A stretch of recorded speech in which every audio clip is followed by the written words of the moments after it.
রাসূল ডাকতেছেন, সাহাবীরা রে, আমার এই শহীদদেরকে দাফন করে দাও। শর্ত হলো গোসল দিও না, রক্তমাখা জামা কাপড়গুলো পাল্টাইও না, এই রক্তমাখা জামা সহ দাফন করে দাও। হাসরের ময়দানে আমি নবী এই শহীদগুলো লইয়া আল্লাহর আরশের কিনারে যাইয়া দাঁড়াবো, দেখাবো আমার উম্মতের মতো কেউ নিয়ে আল্লাহকে পাওয়ার জন্য এইভাবে কষ্ট করেছে। এবার দাফনের কাজ শুরু হলে কিতাব লেখে 69 জনের দাফন শেষ। 70-এর মাথায় আসওয়াত দূরে পড়ে আছে। আমার নবী 2 কদম সামনে গিয়ে দেখে আসওয়াত নতুন তরবারি হাতে চিত হয়ে পড়ে আছে, শহীদ হয়ে গেছে। আমার নবী ডাকে, রে আসওয়াত, মদিনার হুর বিয়ে করতে পাঠাইছিলাম, মদিনার হুর বিয়ে করলি না, যুদ্ধের ময়দানে জীবন দিয়ে বিদায় হলে।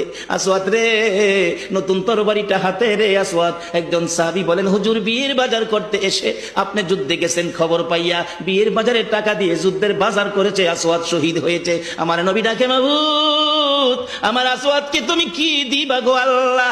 মদিনার হুর নিল না, রাসূলের পক্ষ নিয়ে জীবন দিয়ে দুনিয়ার থেকে বিদায় হলো, আমার আসওয়াতকে তুমি কি দিবা গো আল্লাহ? আসওয়াতের লাশটা ধরে ধরে কবরের দিকে নিয়ে আসতেছে, গোসল লাগবে না, কাফন লাগবে না, শুধু দাফন করে দিবে।